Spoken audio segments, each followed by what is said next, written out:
Hi అండి. నా పేరు లక్ష్మి. హెమోగ్లోబిన్ పెంచి, హార్ట్ అటాక్‌లు నివారించి, జ్ఞాపకశక్తిని పెంచి, స్కిన్ గ్లో అండ్ వెయిట్ లాస్‌కి ఎంతో యూజ్ అయ్యే ఈ జ్యూస్‌ని తప్పకుండా ట్రై చేయండి. ముందుగా ఒక క్యారెట్, ఒక బీట్రూట్, ఒక యాపిల్ తీసుకొని పైన పీల్ తీసేసి మీడియం సైజ్ ముక్కలుగా కట్ చేసుకోండి. ఒక చిన్న అల్లం ముక్క కూడా వేసుకోవాలి. వీటిని ఒక జ్యూస్ గిన్నె తీసుకొని అందులో వేసుకొని వాటర్ గ్లాస్‌తో గ్లాస్ వాటర్ వేసుకోండి.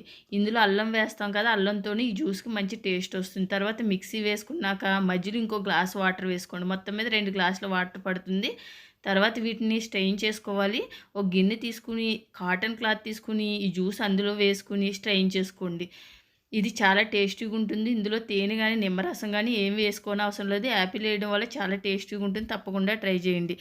వంట పాత్రలు ఏమి వాడాలి అనే వాటి గురించి వీడియో చేశాను. ఛానల్ నేమ్ కింద లింక్ ఉంటుంది. చెక్ చేయండి. అంతేనండి. ఈ వీడియో మీకు నచ్చినట్లయితే లైక్, షేర్, సబ్స్క్రైబ్ చేసుకోండి. సబ్స్క్రైబ్ తప్పకుండా చేయండి. Thank you for watching. Bye.